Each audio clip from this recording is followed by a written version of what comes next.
말씀 열왕기하입니다. 열왕기하 2장입니다. 열왕기하 2장 전체를 봐야 되겠지만 7절부터 11절까지는 제가 읽겠습니다. 선지자의 제자 50명이 가서 멀리 서서 바라보매 그 두 사람이 요단가에 서 있더니 엘리야가 겉옷을 가지고 말아 물을 치매 물이 이리저리 갈라지고 두 사람이 마른 땅 위로 건너더라. 건너매 엘리야가 엘리사에게 이르되 나를 내게서 데려감을 당하기 전에 내가 내게 어떻게 할지를 구하라. 엘리사가 이르되 당신의 성령이 하시는 역사가 갑절이나 내게 있게 하소서 하는지라. 이르되 내가 어려운 일을 구하는도다. 그러나 나를 내게서 데려가시는 것을 내가 보면 그 일이 내게 이루어지려니와 그렇지 아니하면 이루어지지 아니하리라 하고 두 사람이 길을 가며 말하더니 불세례와 불말들이 두 사람을 갈라놓고 엘리야가 해오리 바람으로 하늘로 올라가더라. 아멘.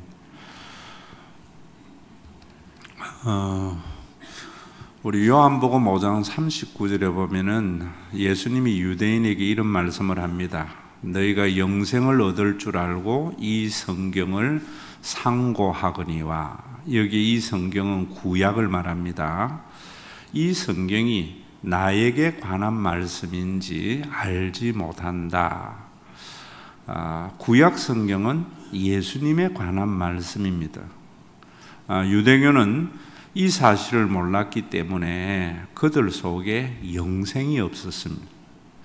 지금도 유대인들은 구약 성경이 예수님에 관한 말씀인 것을 인정하지 않기 때문에 그들에게는 영생이 없습니다.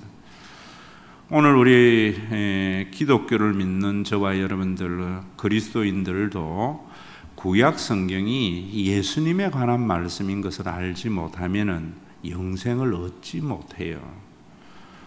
유대인들과 같이 구약 성경을 해석하고 믿기 때문에 한국 교회에는 유대인과 같은 모습이 참 많이 있습니다.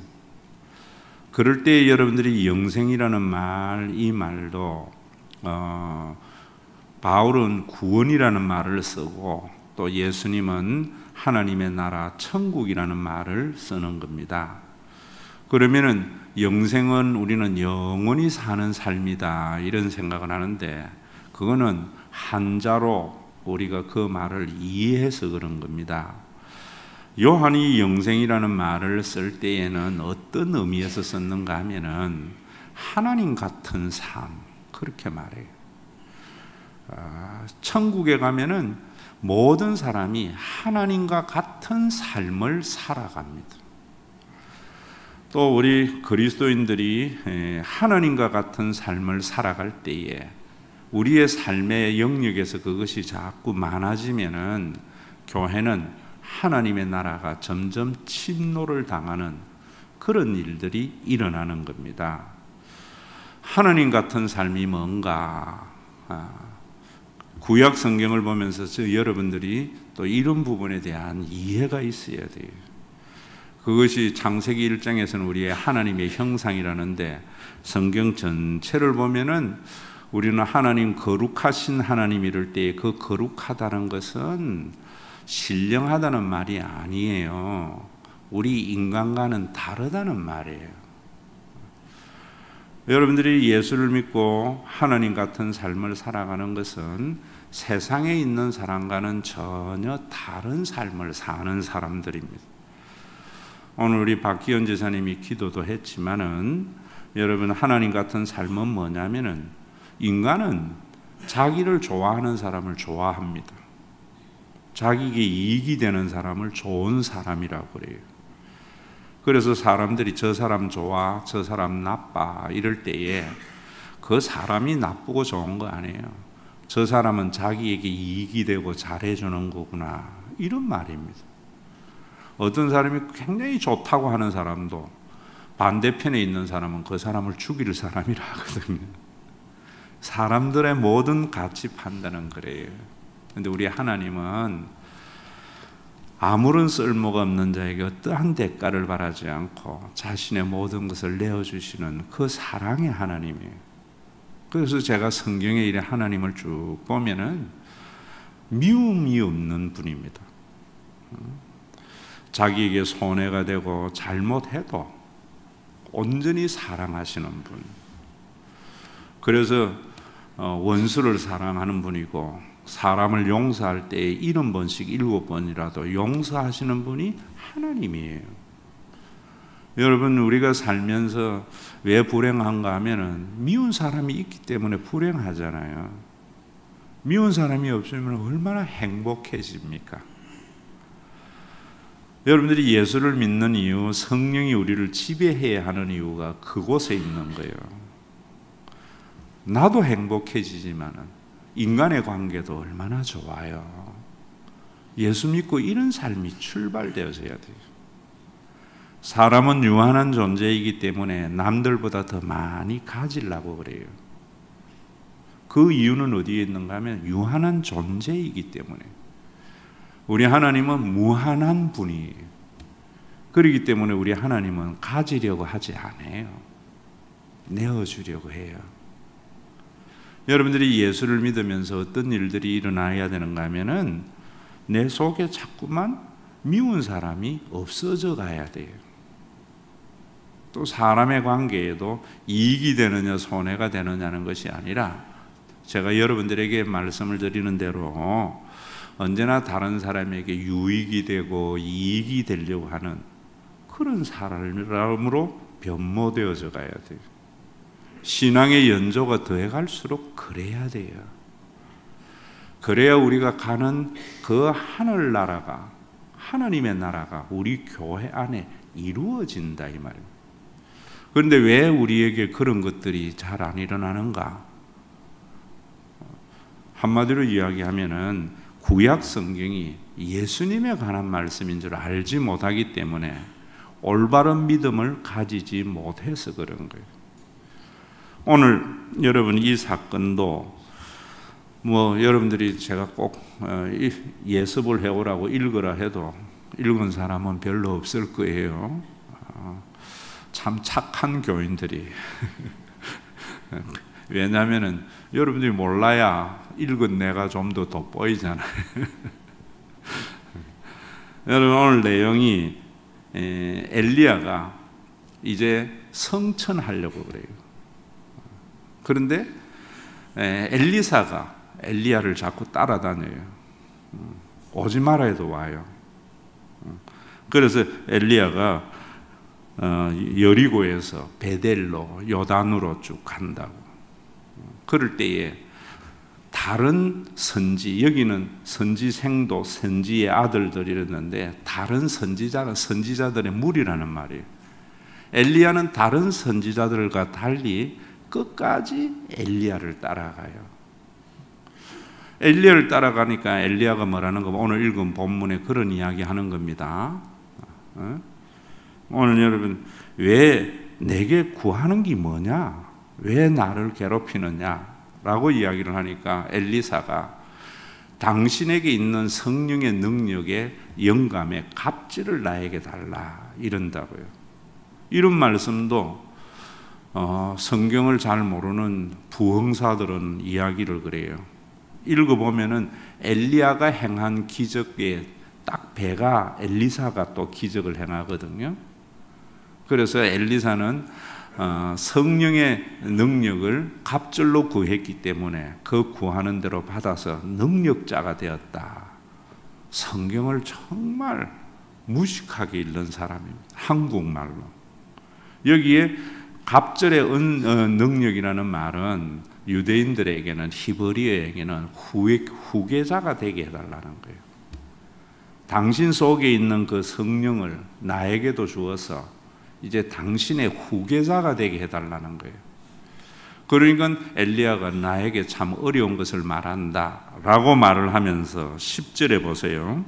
10절에 이르되 내가 어려운 일을 구하는도다. 그러나 나를 내게서 데려가시는 것을 내가 보면 그 일이 내게 이루어지려니와 그렇지 아니하면 이루어지지 아니하리라.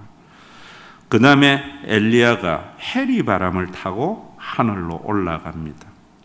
그리고 난 뒤에 엘리사에게 성령이 임하였어요. 그래서 15절에 보면 성령의 역사가 엘리사 위에 머물렀다 이렇게 말을 해요. 자, 이제 여러분들이 이 말씀을 잘 보세요. 엘리사가 어떻게 엘리야의 후계자가 되는가 하면은 엘리야가 해리 바람을 타고 성천하는 것을 목격할 때에 비로소 그가 엘리야의 후계자가 된다. 자, 이런 말씀들이 다 어떻게 예수님에게 관한 말씀인가?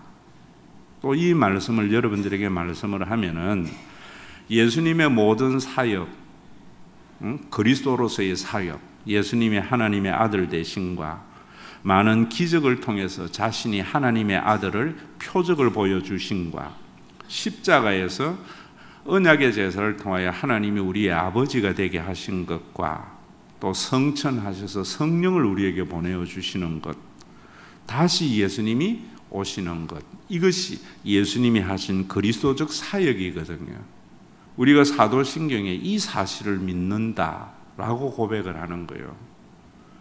그러면은 이 모든 일들을 예수님의 제자들이 처음에 유대인들과 같이 예수님을 이해했다가 이제 예수님의 사역을 통해서 구약 성경을 보면서 여러분들이 복음서와 사도행전과 신약이 기록되어졌다는 것을 아셔야 됩니다. 그러면 이 말씀에서 여러분들이 사도행전 중심으로 이렇게 보면은 유대인들은 예수님이 오실 때에 어떤 생각을 가지고 있는가 하면은 메시아가 오시면은 말라기 맨 마지막에도 나오는데 그 메시아는 엘리야의 재림인 줄 알았어요. 그래서 엘리야가 다시 재림을 하면은 모세가 다시 재림을 하면은 하나님의 나라가 이루어진다. 이게 유대인들이 가지고 있는 생각들이에요. 그러면 예수님이 자기 자신이 유대인들에게 메시아이심을 드러내려면은 구약 성경에 그들이 그냥 이렇게 모세가 다시 재림한다, 엘리야가 재림한다 이런 생각을 가지고 있지 않고 구약 성경에 의거해서 그러한 믿음을 가진 거거든요. 그래서 예수님은 또 신약 성경의 기록자들은 예수님의 모든 사역을 바로 그들의 기대대로 예수님은 오신 메시아이심을 말씀을 드리는 거예요. 그래서 유대인들에게 예수님이 메시아이시고 그리스도이심을 믿도록 어떻게 했는가 하면은 봐라, 엘리야가 이 땅에 오셔서 선지자로서 하나님을 계시해 주시고 그가 성천하셨잖아. 그 성천하신 엘리야가 다시 재림하는 것을 기다렸던 유대인들에게 예수님은 너희들이 기다리는 엘리야가 재림하신 분이야 라는 이야기를 하고 싶은 거예요. 자, 여기에서 여러분들이 한 가지 아셔야 되는 것은 예수님은 엘리야가 재림한 것이다라는 말이 아니고 엘리야의 재림을 기다리는 유대인들에게 예수님은 재림한 엘리야라는 사실을 통해서 메시아이심을 증거하려고 한다고. 그러면은 오늘도 엘리야는 성천을 하셨는데 요한복음 1장 11절에 보면은 예수님은 자기 땅에 오매라고 말을 하는 거예요. 성천한 하늘로 올라간 그 엘리야가 하나님이신 예수님은 이 땅에 내려오셨다라고 말을 하는 거예요. 그럼 너희가 기다리던 그 엘리야의 시대가 엘리야의 그 말씀이 예수님에게서 시작이 된다. 이런 말씀이거든요. 그리고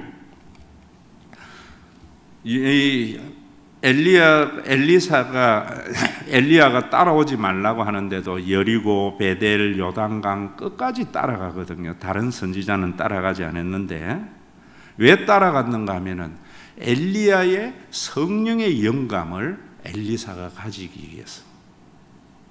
그러면은 사도행전을 여러분들이 쭉 보시면은 예수님이 십자가에서 자신이 죽으셔서 하나님의 언약의 제사를 이루시고 하나님의 자녀가 되고 난 뒤, 모든 자녀를 만드시고 난 뒤에 예수님이 우리에게 뭐라고 말씀하시는가 하면은 내가 너희를 떠나는 것이 좋다. 왜냐하면 성령이 내가 보내줄 것이기 때문에. 한마디로 이야기하면 예수님은 이 땅에 십자가에 달려 돌아가서 하나님의 아버지 되게 하시고 그 하나님이 아버지 되심을 믿고 그렇게 살도록 성령을 보내주러 오신 거예요. 이 사실을 여러분들이 정확하게 아셔야 돼요. 그 사실은 뭔가 하면 엘리사가 엘리야에게 성령의 영감을 갑절로 구한 것과 같이 우리도 예수님에게 뭘 구해야 되는가 하면 성령을 구해야 돼요. 그래서 구하라 그리하면 주실 것이요 찾으라 그러면 찾을 것이요 문을 두드리라 그러면 열릴 것이라. 구하는 자에게 좋은 것을 줄 줄 알거든 하물며 하늘에 계신 너희 아버지가 너희에게 좋은 것을 주지 않겠느냐. 마태복음에는 좋은 것이라 했지만 누가복음에 보면은 구하는 자에게 성령을 주시지 않겠느냐 이렇게 말씀한다고요. 그런데 우리는 그걸 가지고 암 걸리고 사업이 안 되고 이럴 때에는 끝까지 구하고 문이 열릴 때까지 구하면은 하나님이 주신다. 그래서 안 걸린 사람이 그러면은 안 낫고 죽은 것은 끝까지 안 구해서 그런 거예요. 사업이 잘 안 되는 사람은 끝까지 안 구해서 사업이 잘 안 되는 거예요? 그런 게 아니에요. 우리 집에 유일하게 하나님 믿으면서 예수 교회 안 다니는 분이 제 매형입니다. 김나무 집사 아버지인데 폐암 걸렸다고 한 10년 전에 7, 8년 됐네. 그런데 지금도 쌩쌩하게 살아있어요. 수술받고 이야기를 그래 하더라. 미국 가가지고 폐암 수술 받은 사람들은 다 죽었는데 자기는 한국에서 받아서 살아있대요.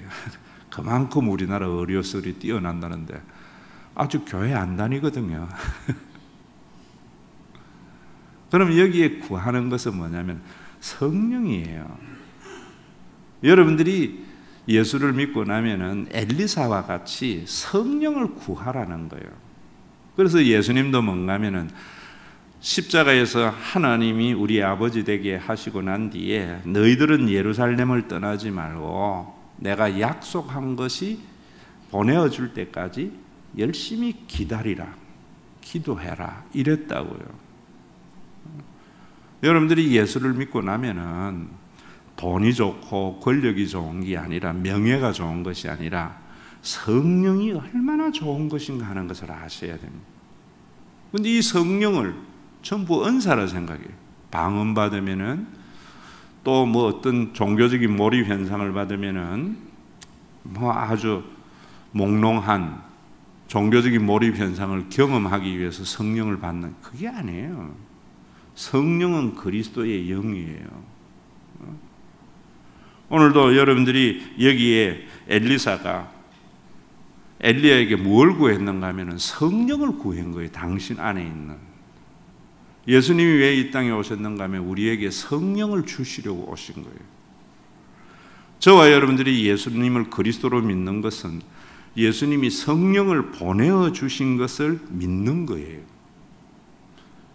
그리고 난 뒤에 해리바람을 타고 올라갈 때에 엘리사가 겉옷이 날아갔다고. 그러니까 엘리사가 엘리야의 자기 옷을 둘로 찢어버리고 엘리야의 겉옷을 입고 나타난다고. 그 겉옷은 뭐냐면은 신분의 변화를 말하는 거거든요.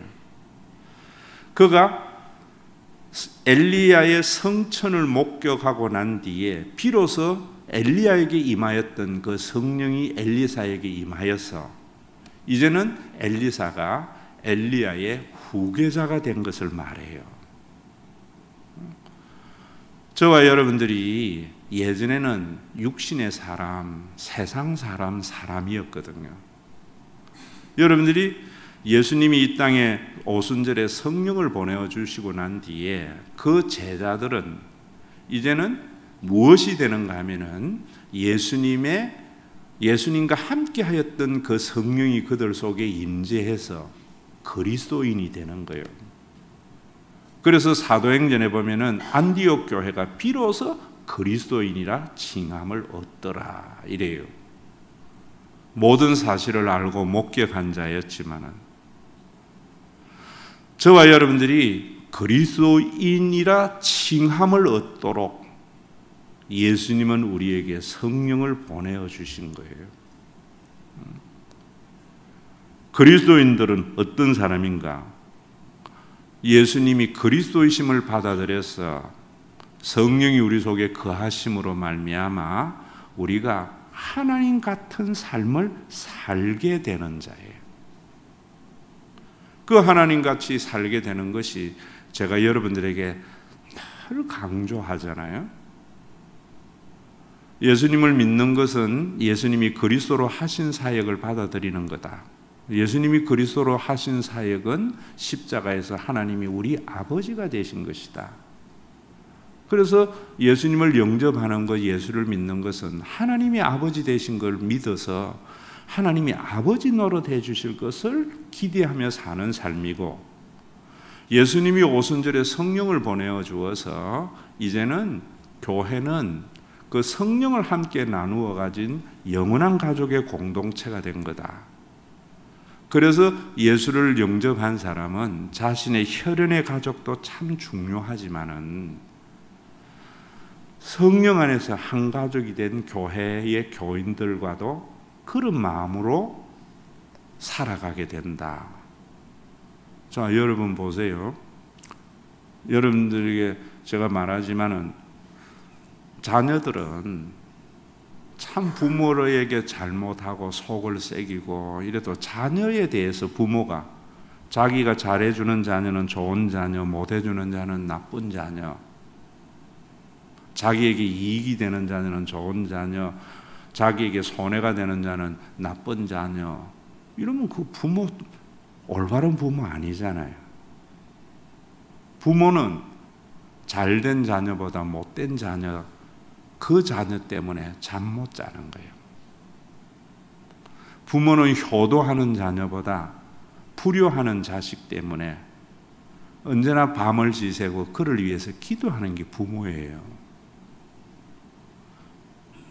여러분, 남은 손해가 되고 나에게 잘못하면 안 만나면 되지만 가족은 안 만날 수 없는 관계잖아요. 여러분들에게 이것이 있느냐는 거예요. 성령의 지배함을 받으면은 그런 생각을 가지게 되는 거예요. 저는 애들 이렇게 키워보니까 제일 나에게 상처 주는 것들이 그놈들이요. 내가 저 일을 어떻게 길렀는데, 내가 저거한테 돈 좀 달라면 아빠 돈 없어 이래요. 애들한테 한 달에 한 20만 원 얻으려면은요, 치사하고 더러워서 차라리 안 하는 게 낫지. 근데 나는 지가 달라는 대로 다 주잖아요. 얼마나 섭섭하고 배신감 느끼. 그래도 새끼니까 미워서 제가 이랬다가도 또 아니지. 입에는 뭐라 그래요? 저 망할 놈 하다가도 잘 될 놈하고 말을 바꾸잖아. 혹시 말대로 될까? 그런 부모가 이 땅에 90% 있기 때문에 인류가 존재하는 거지요. 자녀 성공시킨 10%가 이 세상에 인류를 존재케 하는 것이 아니에요. 하나님은 우리를 성공시킨 분이 아니라고. 70번씩 7번 용서하시는 하나님이고, 하나님에게 대목짓하는 그를, 우리들을 주님은 용서하신 분이고, 그 하나님의 영이 우리 속에 임하여서 이제는 다른 사람을 이익이 되는 거나 아니면 나에게 좋은 말 한다고 좋다고 이야기하지 않는 거고, 손해가 될지라도 섭섭할지라도 배신을 당할지라도 그를 미워하지 않고 사랑할 때 우리는 그리스도인이라 칭하는 거예요. 그것이 엘리사가 엘리야에게 갑절의 영감을 구했던 거예요. 그래서 그 성령 받고 난 뒤에 오늘 두 가지 사건이 생겨요. 어떤 사건이 생기는 거면 엘리사가 여리고에 갔더니만 여리고의 물이 나빠가지고 열매가 맺어지지 않아요. 그래서 엘리사가 소금과 새로운 그릇을 가지고 그 물의 근원에 던지니까 그 물이 새로워져서 이제 열매를 맺어요. 그 열매 맺지 못한다는 말은 유산을 한다 이런 말이에요. 불임이라는 말이에요. 우리의 삶에 성령을 받아서 예수님을 영접해서 그리스도인이 되어야 이제 불임의 삶이 아니라 열매 맺는 삶을 사는 거예요. 불임의 삶은 뭐예요? 지만 잘 사는 거예요. 열매 맺는 삶은 뭐예요? 나 때문에 다른 사람에게 좋은 영향력이 끼쳐지는 삶. 거기 여리고의 물을 새롭게 한 엘리사의 사역을 기적을 행하였다 이래버리면 안 되잖아요. 바로 이런 부분들이 어디에 나온가 하면 출애굽한 이스라엘 백성들이 마라의 썰물을 달게 만드신 모세의 사역. 예수님께서 가나 혼인잔치에서 포도주가 떨어진 유대 그 가나 혼인잔치에 포도주가 되게 함으로 말미암아 기쁨을 회복한 것. 이 땅에 여러분 전부 우리가 불행이 뭐예요? 불임하는 부자들 때문이잖아요. 자기에게만 열매가 많아. 그 열매가 타인을 향해서 열리지 않아요. 그리스도인의 삶은 발걸음 닿는 곳마다 나를 통하여 아름다운 열매들이 맺어져 가야 돼요.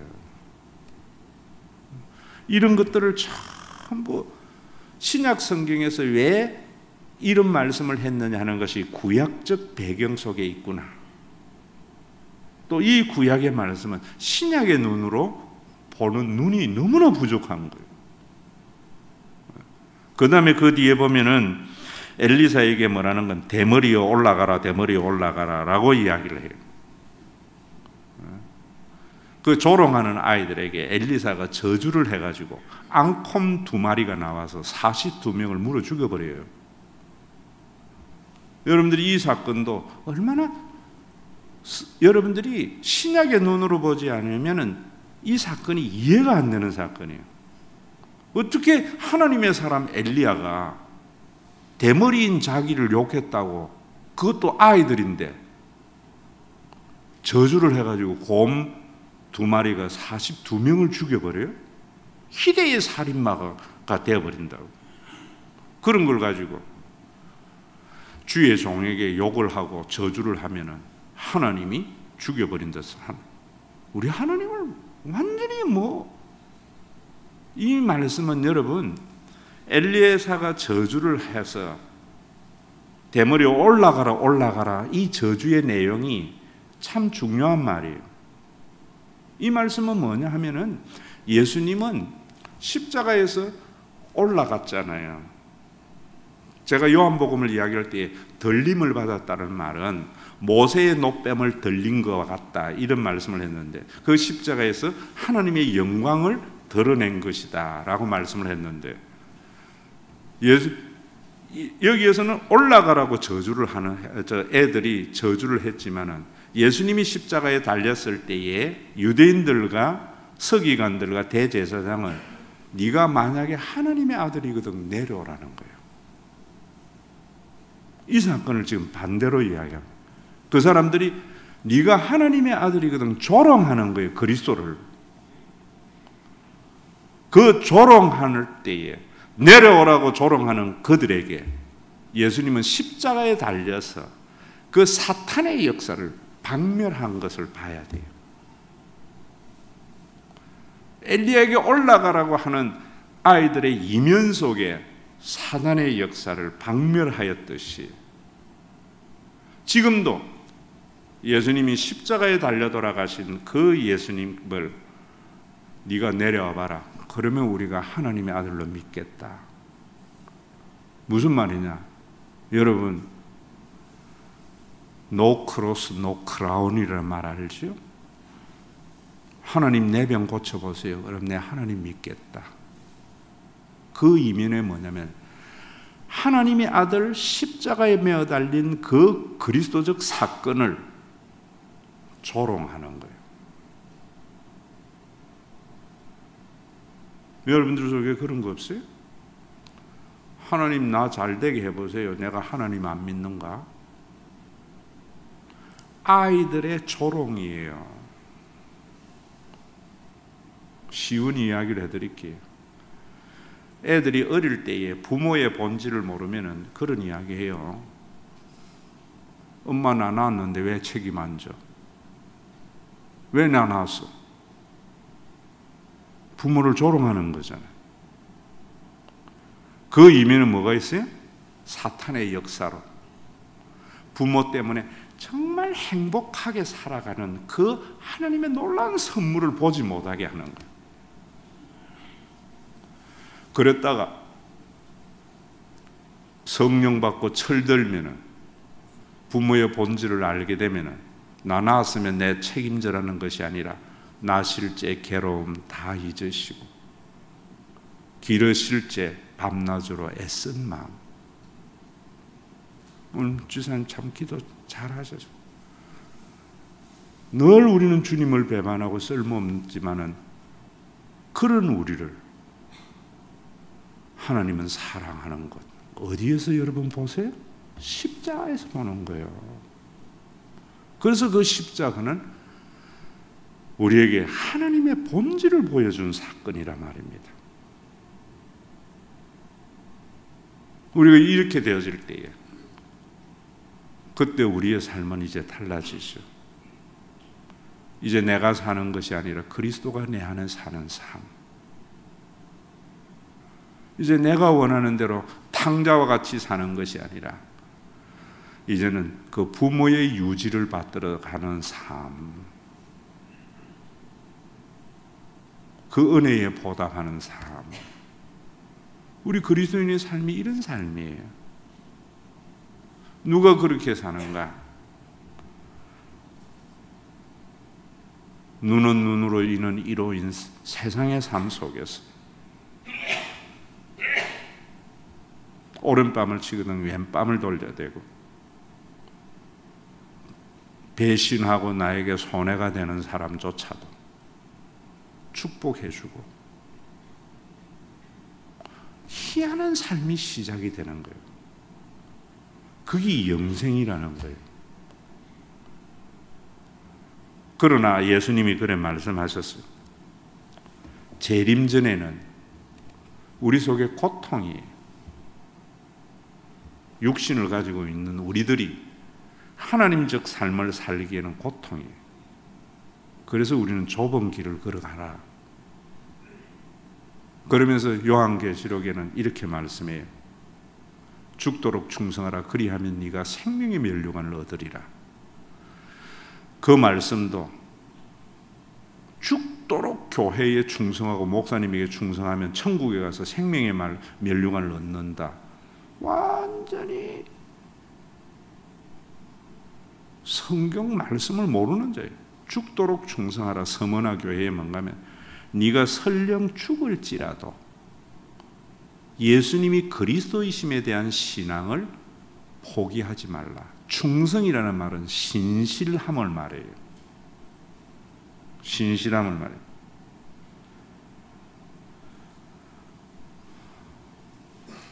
성경 그래서 전체는 여호와만을 섬겨라.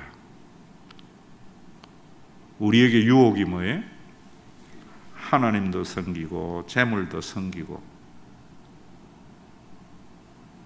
우리에게 유혹이 뭐예요? 부모도 좋고 부모 유산도 좋고 부모 유산이 보이는 자에게 잘 때로 부모의 본질이 안 보여요. 그래서 김용기, 가난농군학교 김용기 장로님 아들 김범일 장로가 간정다니면서 효하면서 그런다고. 오늘날 왜 효가 안 되는가? 돈이 잘못돼서 그렇대. 옛날에 엽전일 때는 돈 줄 때 구멍 통해서 아버지 얼굴이 보였는데 이젠 지폐가 돼가지고 부모 얼굴은 안 보이고 돈만 보이니까. 예수님이 하시는 말씀이 재물과 돈을 하나님을 겸하여 섬길 수 없다.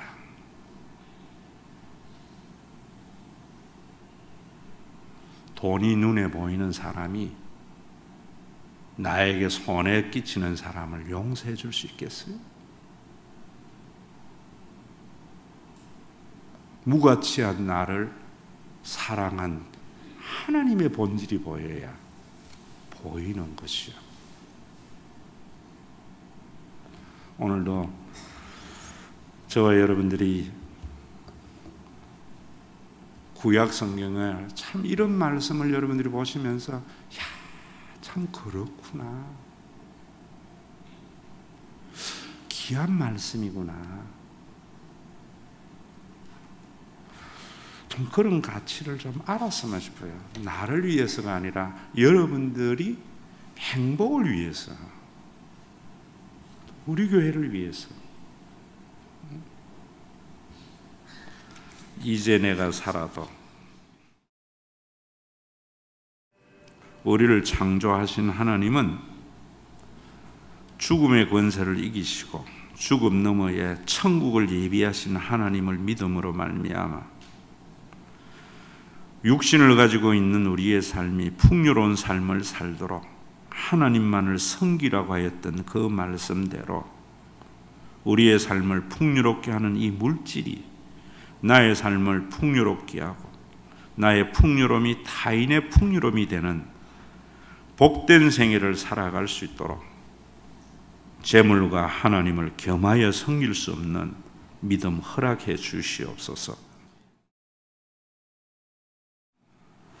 우리 주 예수 그리스도의 은혜와 아버지 하나님의 사랑하심과 성령님의 감동하심이 오늘도 예수님만이 그리스도이시고 우리는 그분이 보내어준 성령으로 영원한 가족됨을 알아서